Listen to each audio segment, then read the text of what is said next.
우리 옆에 계신 분 한번 인사하겠습니다. 사랑하고 축복합니다.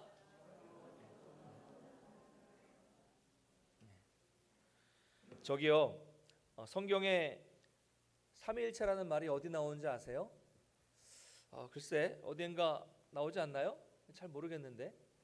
아이고, 교회 열심히 다니시는 것 같은데 그것도 몰라요? 제가 알려드릴게요. 사실 성경에는 삼위일체라는 말이 없습니다. 모르셨죠? 네. 그동안 기독교인들이 잘못 알고 있었던 거예요. 저하고 같이 한번 공부해 보실래요? 뭐 하나 싶죠 지금. 네.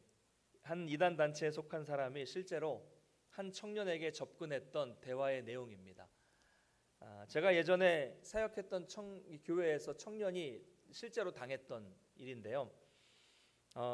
같은 회사 사람이죠. 같은 직장 동료입니다. 근데 이 청년이 교회 다니는 청년이라는 것을 알고 있다가 기회를 보다가 둘이 이제 따로 근무하면서 대화할 기회가 생기니까 이런 방법으로 접근을 한 겁니다.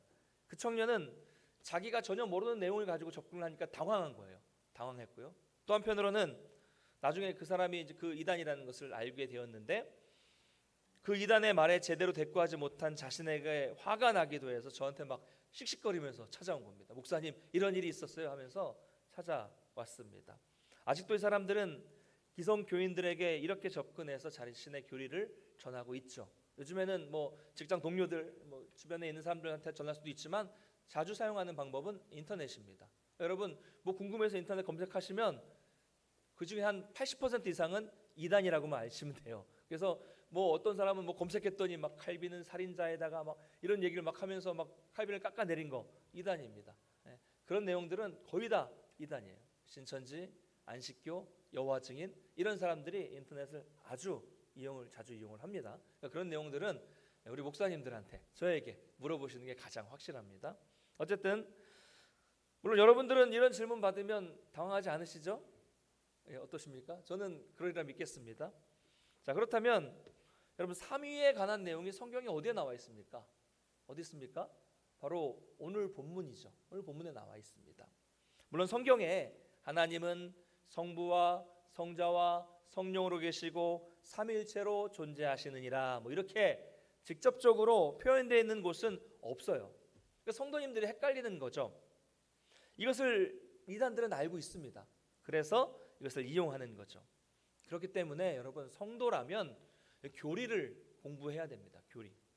이 뭐 교리가 신학생들이나 목회자들만 알아야 하는 것이라고 생각하시면 안 됩니다.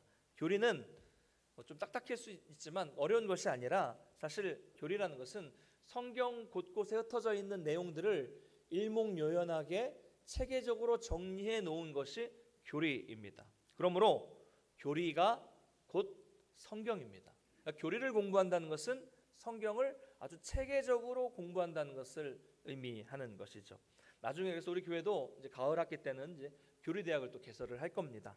앞으로 뭐 계속 이제 뭐 내년에도 하고 계속 할 건데 할 때 여러분 남녀노소 뭐 직분에 상관없이 시간 되실 때 들으시면 됩니다. 이것이 이제 우리 주보에도 나와 있는 것처럼 제자훈련의 기초 과정이라고 해놨지만 그렇다고 해서 이 큐티 학교라든가 교리 대학이나 이 기도학교를 뭐 제자훈련 하실 분들만 들어라 이런 게 아닙니다. 성도라면 기본적으로 다 알고 있어야 되는 기초적인 과목들이죠. 그래서 여러분 교리대학을 듣는 데는 다른 게 필요 없습니다. 그냥 시간이 있으시면 되고 들을 기만 있으시면 됩니다. 뭐 대학 그러니까 무슨 뭐 숙제도 있고 뭐 이러는 것 같은데 그런 거 없고요. 뭐 등록금 이런 거 없고 그냥 잘 들으시면 되고요. 또 들으시면서 여러분이 그동안 신앙에 대해서 성경에 대해서 궁금하신 내용들이 있으면 그 내용들을 질문하시면 됩니다. 제가 다 몰라도 최선을 다해서 답변해 드리고 정말 어려운 문제들 이런 것들에 대해서는 또 연구하고 또 알아봐서 잘 알려드릴 수 있도록 하겠습니다. 자, 어쨌든 오늘 본문은요 예수님이 거의 30년 동안을 조용히 보내시다가 처음으로 공생애로 등장하시는 그런 사건입니다. 예수님은 저 변두리 촌구석 시골 갈릴리로부터 나오셔서 요단강에서 세례를 받으셨죠. 그럼으로써 이제는 예수님이 본격적으로 사역을 시작하는 것을 보여주고 있는 것입니다. 오늘 본문은 이때라는 말로 시작하죠. 성경에 이런 말이 되게 중요합니다. 이때는 바로 예수님이 공생애를 시작하게 된 바로 이때. 다시 말하자면 하나님이 계획하셨던 바로 그때, 한치의 오차도 없는 바로 그때를 말하고 있는 것이죠. 여러분, 하나님은요 언제나 이렇게 정확한 때에 한치의 오차도 없이 일하시는 하나님이심을 여러분 믿으시기 바랍니다. 우연하게 하시는 것도 아니에요. 또 잊고 있다가 그거 해야 되는데 이러면서 하시는 것도 아니죠. 우리처럼 상황에 따라 또 기분에 따라 뭐 자꾸 바뀌는 것도 아닙니다. 언제나 정확한 그때에, 한치의 오차도 없는 그때에 일을 행하시는 분이십니다. 여러분, 만약에 우리가 이 하나님을 온전한 신뢰를 할 수 있다면 우리의 삶도 실제로 많이 변화될 수 있을 것입니다. 우리가 가장 머리 아프게 고민하는 게, 성도들이 가장 머리 아프게 고민하는 게 바로 이런 것들 아닙니까? 하나님의 뜻은 어디에 있는가? 과연 하나님이 원하시는 때는 언제인가? 지금도 마찬가지예요. 과연 이 코로나가 지나가고 다시 일상으로 돌아갈 그때는 언제인가? 이런 것이 우리 신앙인들의 가장 큰 고민, 평생 해야 하는 고민들입니다. 근데 우리의 모습을 보면요, 이 때를 분별하는 지혜가 별로 없어요. 또 어떤 경우에는 하나님의 때를 기다리지 못하는 거죠. 기다리지 못해서 자기 생각에 따라서 막 뭔가를 이루려고 막 아등바등 거리는 거죠. 안 되죠. 그래도 이런 경우들이 많습니다. 다 나 중심이에요. 나 중심. 근데 우리가 하나님을 온전히 신뢰할 수 있다면, 온전하게 이렇게 신뢰할 수 있다면 우리는 기다려야 할 때와 행동해야 할 때, 또 말해야 할 때와 침묵해야 할 때를 정확히 알 수 있을 것입니다. 또한 하나님께서 항상 정확한 때에 일하신다는 것을 믿는다면 초조해하거나 조급해하지 않고 여유 있게 그때를 기다릴 수 있게 되는 것이죠. 그러니까 이런 문제는요, 신뢰 문제라는 겁니다. 내가 하나님을 신뢰하고 있는가 아닌가, 이런 문제라는 것이죠.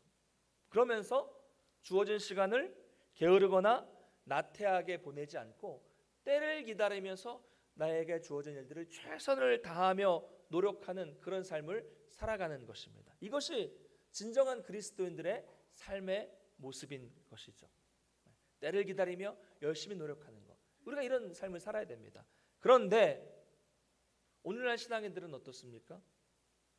여러분, 오늘날 많은 분들을 보면요, 믿음은 좋은 것 같아요. 믿음만 앞세운 나머지 게으른 사람들이 참 많습니다. 믿음만 앞세우고 게으른 사람들이 많다는 거예요.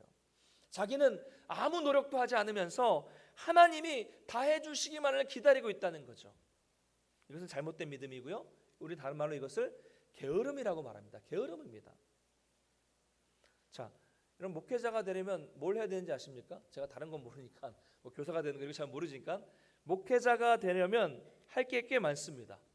우선 대학 4년을 다녀야 돼요. 이제 이게 편입을 하든지 뭘 하든지 학점 은행제를 다니든 간에 신학을 공부할 수 있는 기본적인 소양을 갖추기 위해서 이렇게 학사학위가 있어야 됩니다. 4년을 다녀야 되고요.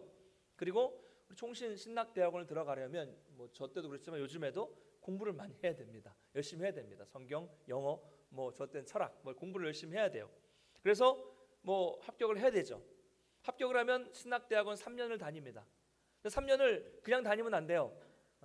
왜냐하면 공부 안 하고 다니면 나중에 목회자가 돼서 이상한 소리 할 수 있으니까 열심히 기초를 잘 다져야 됩니다. 열심히 공부해야 됩니다. 또 목회자가 되기 위한 과정으로 이런 공부하는 과정이 있다면, 또 하나는 목회자 후보생 고시라는 게 있어요. 그리고 신학대학원을 졸업하면 강도사 고시라는 게 있습니다. 이게 제일 어렵습니다.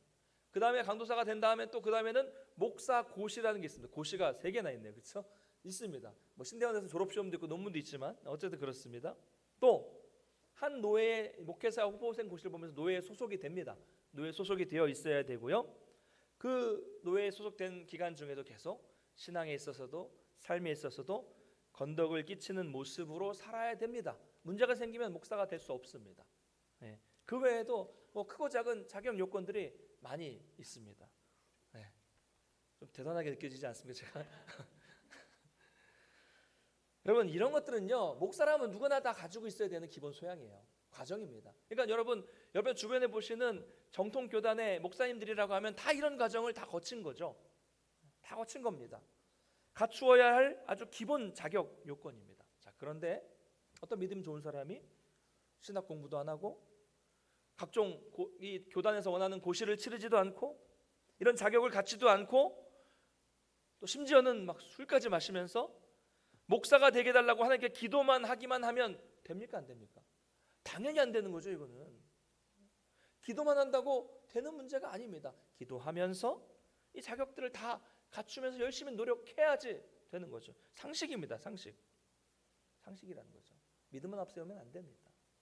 반대로 반대의 경우도 있습니다. 자기가 다 하려고만 하고 하나님이 일할 틈을 주지도 않는 사람이 있습니다. 말로는 하나님, 예수님, 성경, 교회, 신앙 이야기하지만 다 자기 능력, 물질, 주변 사람들, 인맥 이런 것들을 통해서 하려는 것이죠. 이런 것은 교만이자 불신앙이라고 말합니다. 자, 이 두 가지 믿음만 앞세우고 노력하지 않는 것, 자기가 다 하려고 하는 것 둘 다 잘못된 것이죠. 어떻게 됩니까? 우리는 먼저 하나님의 뜻을 알아야 되고 하나님의 때를 알아야 합니다. 언제 나서야 하고 언제 멈추고 언제 기다려야 할지를 분별할 수 있어야 되는 거죠. 분별이 필요한 것입니다. 그렇게 하려면 당연히 어떻게 됩니까? 하나님 말씀에 늘 붙어 있어야 되는 것이죠. 말씀을 늘 가까이 해야 뜻을 알고 분별할 수 있는 것이죠. 가야 할 때와 가지 말아야 될 때를 분별할 수 있는 것이죠. 바라기는 우리 성도님들이 늘 하나님의 말씀을 통해서 하나님의 뜻과 하나님의 때를 바르게 깨닫게 되시기를 간절히 소망합니다. 분별하시기를 바랍니다. 그런 삶은요, 여유가 있고 감사가 넘치는 복된 삶이 될 것입니다. 여러분, 신앙인들 중에도 보면 늘 조급해하는 사람이 있는가 하면 어떤 분들은 참 여유 있고 평안한 사람들이 있어요. 원하기는 그런 여유 있는 그런 복된 삶이 되시기를 간절히 축원합니다. 자, 그러면 이제 오늘 이 공생애의 첫 발을 내딛으신 예수님의 모습을 좀 생각해 보기를 원합니다. 자, 공생애에 처음으로 등장하는 사건이에요. 근데 예수님은 어떤 모습으로 등장하고 계십니까? 제가 오늘 본문을 쭉 보면서 참 예수님이 뭐랄까 초라하게 등장하신다라는 생각을 좀 하게 됐습니다. 앞에서 지난 시간에 세례 요한은 예수님에 대해서 뭐라고 설명했습니까? 예수님을 성령과 불로 세례를 주시는 분, 성령의 능력과 불의 심판을 가져오실 분으로 이렇게 권위 있는 분으로 묘사를 했어요. 그리고 또 뭐라고 말했습니까?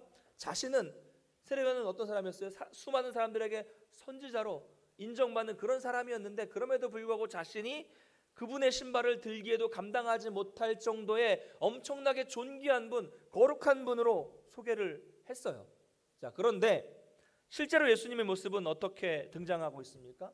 저기 갈릴리 시골 촌구석에서 오신 분이고요. 또 성령과 불로 심판과 세례를 베푸시는 그런 분이 아니라 오히려 요한에게 세례를 받으시죠. 고개를 숙이고 들어오시는 것이죠.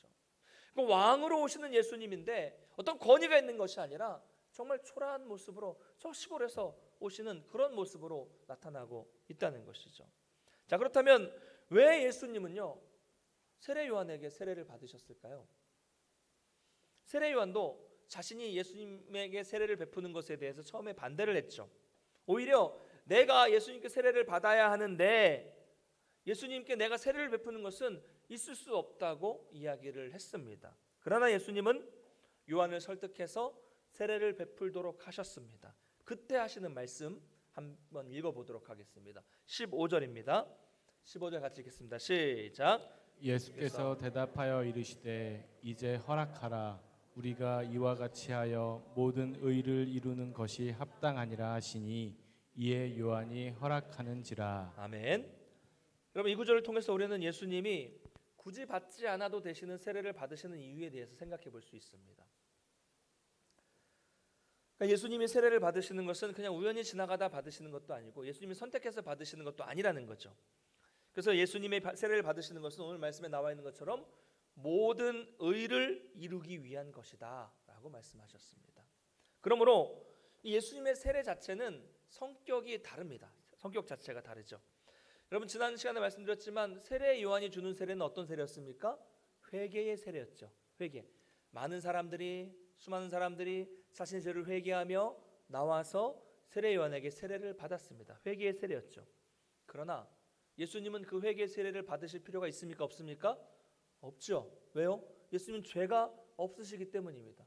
전에 설명드린 것처럼 예수님은 인간의 생육법을 통해서 오신 것이 아니라 동정녀 마리아를 통해서 이 세상에 오셨기 때문에 예수님은 원죄도 없다고 말씀을 드렸습니다. 원죄도 없고 예수님은 스스로 짓는 자범죄, 죄도 없으셨습니다. 완전히 죄가 없으신 분이시죠. 회개 세례를 받을 필요 없습니다. 그러나 예수님이 이 땅에 오신 목적은 뭡니까? 인류의 죄를 대속하시기 위해서 이 땅에 오셨습니다. 죄인의 죄를 대속하기 위해서 죄 없으신 예수님이 죄인을 대표해서 죽으셔야만 했습니다. 그 죽으심으로 인해서 하나님의 의를 이루게 되는 것입니다. 바로 이것이 오늘 본문에서 말씀하고 있는 모든 의를 이루기 위한 세례다라는 것입니다. 그래서 예수님은 자기 죄 때문에 세례를 받으신 것이 아니라 모든 인간의 죄를 대신하여 세례를 받게 되신 것이죠. 자, 그리고 이것이 바로 누구의 뜻이었습니까? 하나님의, 하늘 아버지의 뜻이었죠. 그러므로 이 예수님의 세례는 공생애를 시작하는 시점에서부터 하나님의 뜻에 온전하게 순종하는 세례였던 것입니다. 이 세례를 시작으로 해서 이제 앞으로 예수님의 전 인생에 온전한 순종이 시작이 되는 것입니다. 이 온전한 순종, 사랑하는 성도 여러분, 원하기는 이 온전한 순종이 저와 여러분에게도 있어지기를 주님의 이름으로 간절히 축원합니다. 여러분, 예수님의 모습을 한번 생각해 보겠습니다. 예수님이 요한에게 세례를 받으시는 이 첫 장면에서부터 예수님의 온유한 모습과 겸손의 모습이 잘 드러나고 있습니다. 반대로 지난 시간에 살펴본 바리새인과 사두개인들은 어땠습니까? 정말 그들은 요단강에 세례 요한에게 나왔지만 회개하며 세례를 받으러 나온 것이 아니라 교만에 가득 찬 상태에서 구경하러 나온 사람들이죠. 세례 요한이 그것을 알아보고 독사의 자식들아 라고 그들에게 욕을 했죠. 예수님은 전혀 다른 모습으로, 아주 겸손한 모습으로 세례를 받으러 오셨습니다. 그리고 하나님의 아들이신 그분께서, 왕이신 그분께서, 예수님은 겸손하게 하나님의 뜻에 순종하심으로써 첫 사역을 시작하는 것입니다. 여러분, 겸손할 때 순종이 있는 겁니다. 무슨 말씀인지 아시겠죠? 교만하면 순종도 없습니다. 겸손하게 자신을 낮출 때 하나님의 뜻에도 순종할 수 있는 것입니다.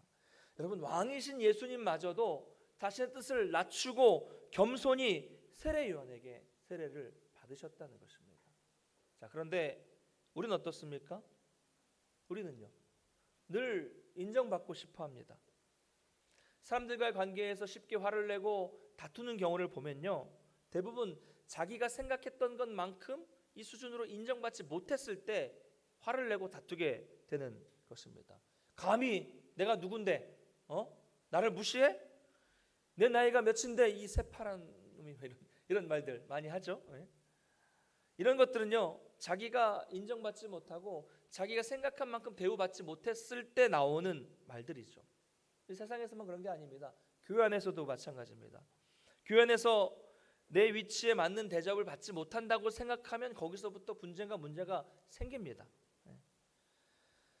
제가 우리 교회에서도 중직자 선거를 했지만, 우리 교회는 그러신 분이 안 계시겠지만 많은 교회에서 중직자 선거를 많이 경험을 해봤어요. 그런데 선거가 끝나면 교회가 은혜가 넘치겠습니까? 문제가 생기겠습니까? 어떠세요? 어떻게 생각하십니까? 보통은 새로운 일꾼들을 세우면 은혜가 넘치 기뻐야 되는데 그 다음부터 후폭풍이 심하게 불어 닥칩니다. 안 되신 분들이 막 화가 나는 거예요. 내가 누군데 어떻게 하라고, 안 뽑혔는데 어떻게 하라고, 투표를 했는데 나를 이렇게 대접할 수가 있어? 막 이런 분도 계시고요. 결국 그 화살이 누구에게 갔는지 아십니까? 담임 목사님에게 가더라고요. 우리 교회는 그런 분 안 계시죠? 전에 보니까 담임 목사님을 향해서 막 화를 내고 욕을 하고 막 그러더라고요. 담임 목사님이 강단에서 저 사람은 뽑히면 안 됩니다 이렇게 말도 안 했는데 결국은 그 화살이, 그 분노가 주변에 있는 사람들과 담임 목회자에게 가게 되더라고요. 인정받지 못하니까 자기가. 어떤 면에서 보면 우리는 다른 사람들에게 좀 인정받고자 하는, 뭐랄까요, 그 병적인 증세까지도 보일 때가 많이 있다는 것을 알 수 있습니다. 그래서 인정받지 못하면 이 분노가 폭발하는 겁니다. 화를 그냥 분출하는 것이죠. 이것이 우리 인간의 부족한 모습이죠. 연약한 모습입니다. 목회자라고 없겠습니까? 다 그렇습니다. 그런데 우리 예수님을 묵상해 보면요, 예수님은 전혀 그러지 않았다는 것을 너무 쉽게 발견할 수 있습니다. 너무 쉽게 발견할 수 있어요. 그렇죠. 예수님은 왕이시잖아요. 그런데 반대로 종처럼 제자들의 발을 씻기셨습니다. 이거 모르시는 분 계십니까? 너무 잘 알죠? 너무 잘 알고 있지만 우리는 대부분 교회 안에서 남들이 내 발을 씻겨주기만을 기대하고 있다는 것이 문제입니다. 오늘 본문을 봐도 누가 보더라도 예수님께서 세례요한에게 세례를 베풀어야 할 그런 분이신데 반대로 나에게 세례를 베풀기를 허락하라 라고 말씀하시면서 겸손하게 세례를 받으셨습니다. 왕 대접 받아야 되실 분이 종처럼 제자들의 더러운 발을 씻기셨고, 왕이신 분이 인간에게 세례를 받으셨습니다. 여러분, 이것이 바로 기독교의 핵심입니다.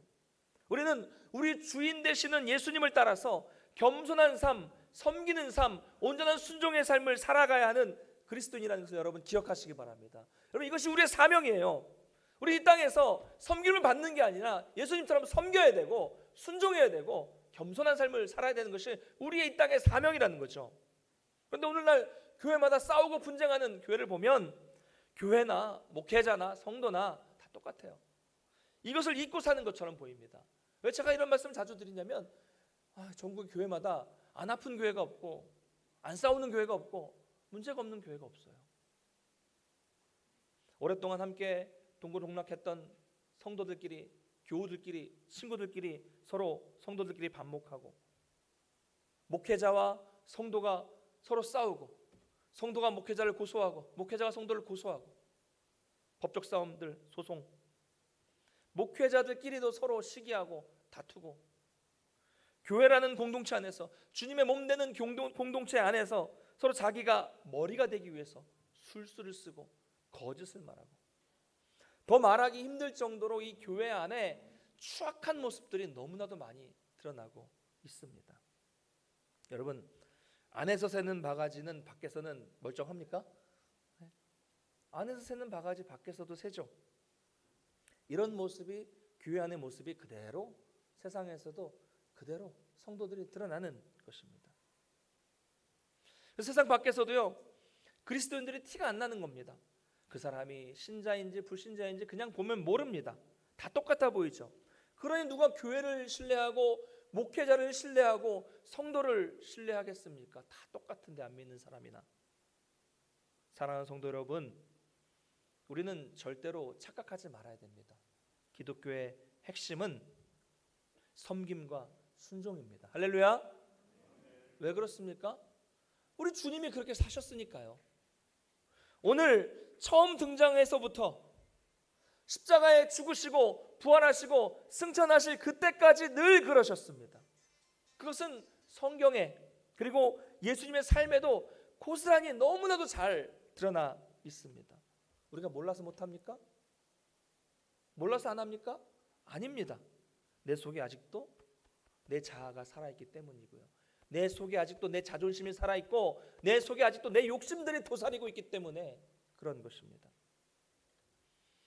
이 시간 자신의 마음을, 이 깊은 마음을 돌아보시고 내 욕심과 내 교만과 내 자존심들을 다 내려놓으시고 예수님 닮은 삶을 살아가기 위해서 정말로 기도 많이 하시고, 정말 그렇게 내 마음이 안 되면 정말 어떻게 몸부림쳐서라도 주님 닮은 삶을 살아가시기를 간절히 소망합니다.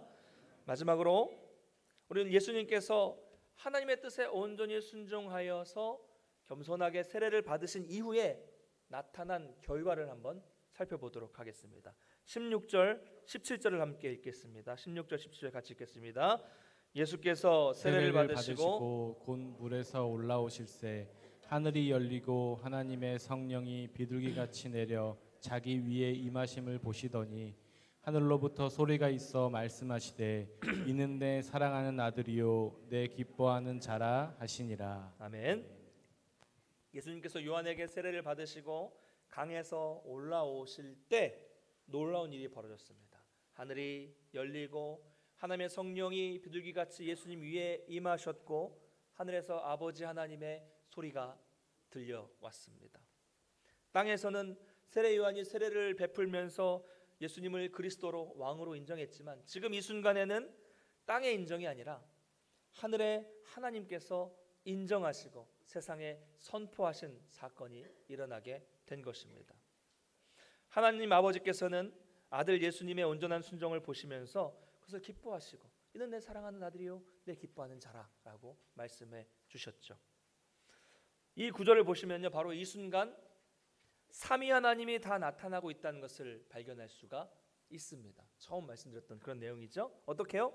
성자 예수님은 요단강에서 지금 막 세례요한에게 세례를 받고 올라오시는 중이었습니다. 바로 그때 동시에 성령 하나님께서 비둘기같이 내려서 예수님 위에 임하셨습니다. 그리고 동시에 성부 하나님은 하늘에서 그 음성으로 말씀하셨습니다. 이는 내 사랑하는 아들이요 내 기뻐하는 자라. 한순간에 동시에 삼위 하나님이 한 곳에 함께 나타나신 순간이었습니다. 성경은 직접적으로 하나님은 삼위가 계시고 하나님은 또 한 분이시다라는 말을 하지는 않습니다. 그러나 이 한순간 동시에 삼위 하나님이 같은 장소에 나타나는 것을 보면서 우리는 당연히 알 수 있는 거죠. 만약 여러분 하나님이 삼위가 아니라고 한다면 이 사건은 하나님의 원맨쇼에 지나지 않는 거죠. 무슨 말입니까? 성자 예수님이 요단강에서 올라오시면서 갑자기 순간 이동하셔서 하늘에서 성령이 비둘기같이 내리는 임하시고 또 순간 이동하셔서 하늘에서 음성을 발하시는 이런 모습이 나타날 수밖에 없다는 것이죠. 이것은 논리적으로도 맞지 않습니다.